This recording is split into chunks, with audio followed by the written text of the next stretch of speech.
प्रश्न आहे, प्रश्न अनिल परबांचा आहे, त्यामुळे त्यांना संधी देण्यात येते.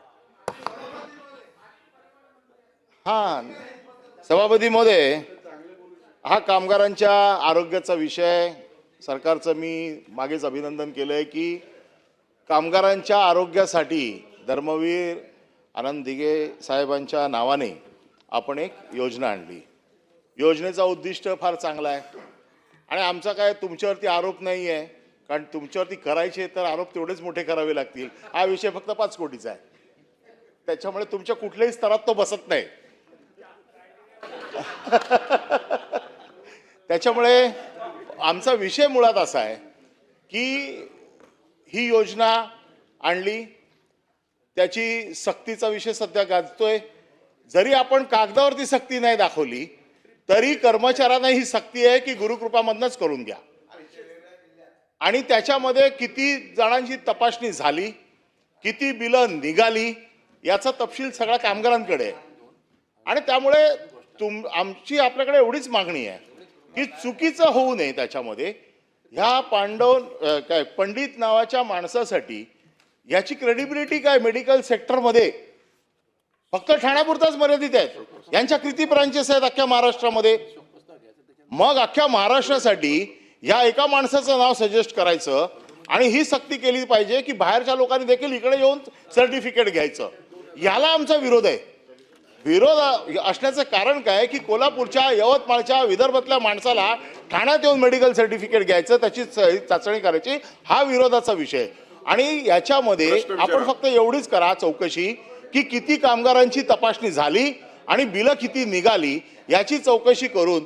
ही योजना तर आता बंदच झाली, पैसे म्हणजे सरकारी दुसरी योजना आणल्यामुळे या योजनेकडे आता विषय राहिलेला नाही आहे, चालू आहे. मग चालू असेल तर आपण एवढी घोषणा करा की अख्ख्या महाराष्ट्रात त्यांना त्याचे तुम्ही काहीतरी निकष लावा ना, की ज्या मेडिकल मधून किंवा ज्या आरोग्य संस्थेकडनं ही तपासणी केली जाईल त्याची क्रेडिबिलिटी तुम्ही लावा ना. तुम्हाला जी भीती आहे की बोगस होईल, काय होईल, तर सरकारने क्रेडिबिलिटी लावा की ह्या संस्थेकडनं ज्यांच्याकडे ही मानकं आहेत या संस्थेला आम्ही अधिकार देतो, तुम्ही कुठूनही करा. एवढंच आमचं म्हणणं आहे. फक्त गुरुकृपावरच ही मेहरबानी का, आणि ती मेहरबानी आपण केली नाही हे देखील आम्हाला माहिती आहे.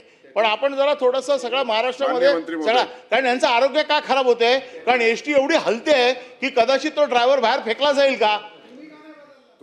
आमच्या वेळेला ते सदावर्तेंना विचारा.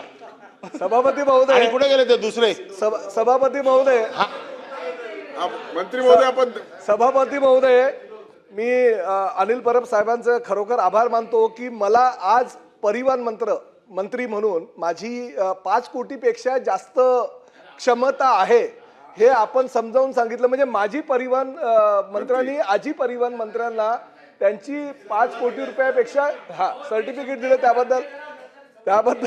त्याबद्दल मी आभार मानतो. परंतु ही वस्तुस्थिती आहे. सन्माननीय सदस्य अनिल परब यांनी नाही मग ते आम्हाला दोघांनाही लागू होतं ना. तुम्ही ठरवा काय ते बाबा. परंतु त्यांचं जे मत आहे त्या मताशी मी सुद्धा परिवहन मंत्री म्हणून सहमत आहे की एखाद्या संस्थेकडनंच ती चाचणी करून घ्यावी.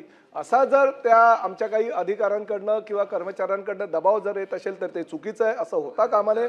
ती संस्था भले ठाण्याची असू द्या, मुंबईची असू द्या किंवा इतर कुठलीही असू द्या, अशी कुठल्याही संस्थेकडनं, कारण स्पष्टपणे आम्ही जो GR काढलेला ते GR मध्ये नमूद केलेलं आहे की चांगल्या संस्थांकडनं ती चाचणी करून घ्यावी, जेणेकरून त्या चाचणीचा जो निष्कर्ष होईल तो योग्य प्रकारे कर्मचाऱ्यांना मिळेल आणि त्या योजनेच्या माध्यमातून पुढील उपाययोजना त्यांना औषधोपचार करता येईल.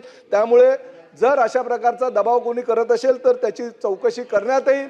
आणि असं जर कुणालाही एकाधिकारशाही म्हणून जर एकाच संस्थेला देण्याचा निर्णय जर घेत असेल तर त्या प्रकरणाची चौकशी करून दोषींवर कडक कारवाई करण्यात येईल. परब साहेब ऐका ना.